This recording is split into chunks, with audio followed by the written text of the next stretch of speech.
Dear participants of the 23rd Eurasian Economic Summit, I would first of all like to express my gratitude to His Excellency Dr. Akan Suver, President of the Marmara Group Foundation, for inviting me to this event. I am very much pleased to be part of this important summit. Thanks to the organizers and to those who are contributing to it.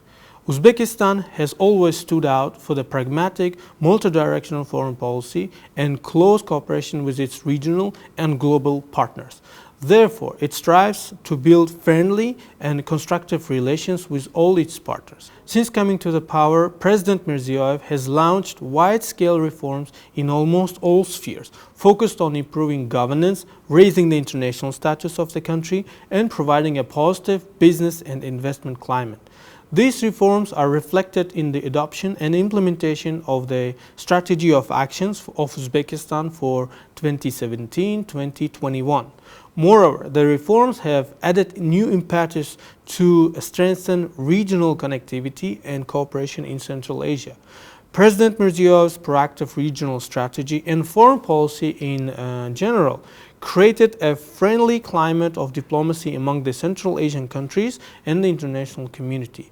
As a result of Uzbekistan's open, constructive and pragmatic policy towards Central Asian countries, solutions were found to very complex, confusing issues in the region such as water use, delimitation and demarcation of state borders between Uzbekistan and neighboring countries, the use of transport communications and crossing state borders. As a result, Central Asian connectivity and borders reopened, air, rail and bus routes reestablished and enriched with new directions. People-to-people connections were also facilitated, which consequently encouraged regional economic and trade relations. This all was also possible due to the formed trust and support from other Central Asian states. Despite new challenges posed by the COVID-19 pandemic, Uzbekistan has been strengthening relations and political dialogue with all countries of the region and beyond, and attaching great importance to economic cooperation. In the coming years, for example, the volume of trade with Kazakhstan should reach $5 billion, with Kyrgyzstan, Tajikistan and Turkmenistan to $1 billion. At the very beginning of the global pandemic, the leadership of Uzbekistan has also demonstrated its commitment to regional and international cooperation and called for a common response to COVID-19 in Central Asia.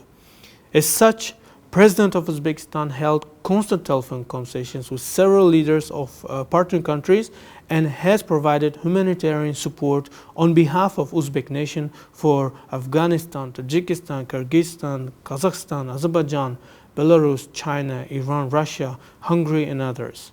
Moreover, to support and exchange experience in the fight against the spread of the coronavirus infection, a group of Uzbek doctors visited Tajikistan several times. In turn, later on, international partners have also responded with waves of medical equipment and shared practical experience of fighting COVID-19. Likewise, during the pandemic, Uzbekistan has been receiving humanitarian support from China, the European Union, Germany, Japan, Kazakhstan, Kyrgyzstan, South Korea, Turkey, the United Arab Emirates, the US and others. Furthermore, international institutions such as IMF, the World Bank, ADB and others have also provided assistance to fight COVID-19 in Uzbekistan. China and Russia have offered Uzbekistan cooperation in testing a coronavirus vaccine. Despite all actions and countermeasures, the global COVID-19 pandemic is reshaping healthcare systems of Central Asian states as well as presenting challenges to national economic developments and trade relations. Therefore, policy measures in Central Asia first of all should address both disease containment and economic consequences at national and regional levels. Last year, Uzbekistan joined Turkey Council and has become an active member of the organization. Since the beginning of the global spread of the pandemic, member states of the Turkey Council has established close cooperation in the fight against the pandemic. On the 10th of April 2020, the President of Uzbekistan, together with other member states, took part in an extraordinary online summit of the Turkey Council to discuss current issues and coordination of efforts in combating the spread of COVID-19 in the countries. Also, during the pandemic, Turkey has been active with humanitarian assistance directly and through the Turkey Council. Besides medical supplies, a group of Turkish doctors was sent to Uzbekistan to fight against the COVID-19 pandemic.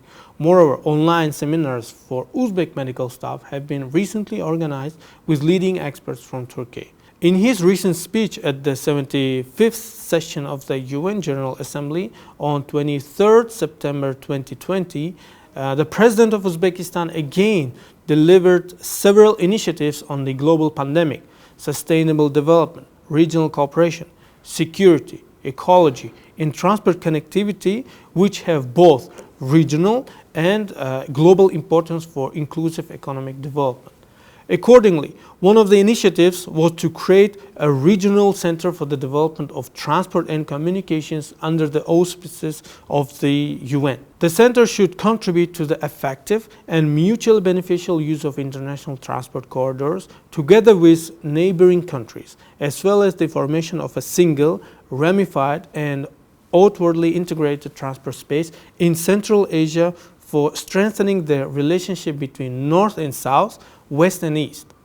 President Mirziyoyev has also proposed an urgent initiative to develop an international code on voluntary commitments of states during pandemics under the auspices of the United Nations, reflecting each state's commitments to its citizens and international partners under the UN.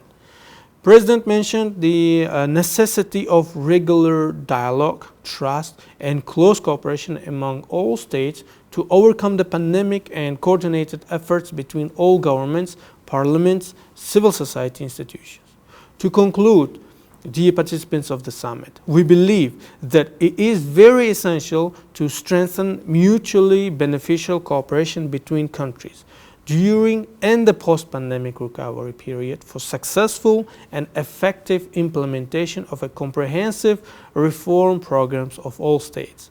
We hope that this summit will serve as a venue to come up with new and important initiatives to overcome COVID-19 consequences and strengthen international and friendly relations of states. Thank you very much for your attention.